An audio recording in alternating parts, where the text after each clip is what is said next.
Good morning, Highlands, Presbyterian. So on this first Sunday in June, we're thinking about ways in which the early church, hallmarks of the early church in that post-Pentecost period. So Peter preaches a sermon on Pentecost. All of a sudden, 3,000 people join the church.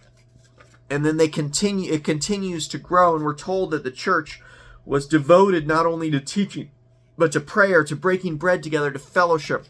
And the church just continues to grow, and we're told that they had all things in common. And we get to that point and we're like, okay, is that for me? I like the first part of that, but the selling possessions and giving to any has need, like we struggle with that, to give up freely because we get nervous. What if that means we don't have enough? We've worked so hard for our resources to give them up freely. It's an incredibly challenging thing.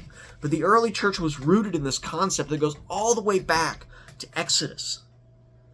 That in Jesus Christ, in God, we have enough. And it's that concept of the Israelites wandering through the wilderness and getting their daily bread from God. And if they tried to gather more than a day, it rotted. But it said that some gathered much, some gathered little, but each had enough.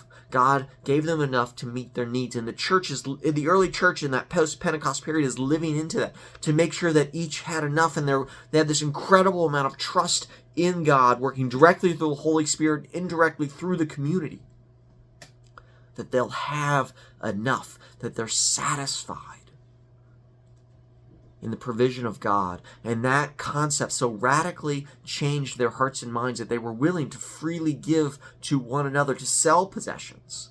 I don't think this is the church sort of just saying that, hey, we all need to be socialists. That's not the concept I take from this. And yet this pushes me.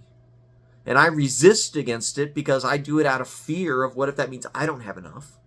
What if something changes in the future and I need what I've given up? And to that fear, God whispers, in Jesus Christ you have enough. In the church, in the fellowship of believers, there is enough. Rely on God, trust in God. So we're pushed on that, maybe beyond where we're comfortable. But let us listen to the Holy Spirit challenge us. And to think about our resources, to think about our riches, and to change that and realize the riches of the kingdom of heaven. Jesus Christ became poor so that we might become rich. So that means the riches of heaven are poured into our lives, freely given. May we lean into that and let it transform the way in which we relate to one another.